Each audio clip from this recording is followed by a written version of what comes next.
it is now the turn of the transactions migration. So let's go to our code again, specifically to the transactions table migration.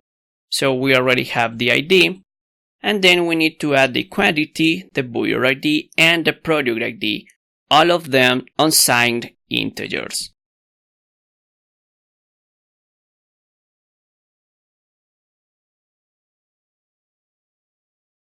We have so the quantity, the buyer ID, and finally the product ID.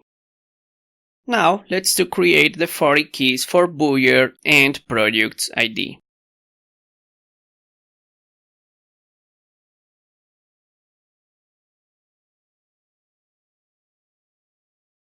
So we have the buyer ID that is going to references the ID on the users table. Then we are going to have the product ID that references the ID but in the products table. This is everything that we need for our transactions migration, and we can proceed now in the next class to create our pivot table migration, accordingly to resolve the many-to-many relationship between products and categories. See you in the next class.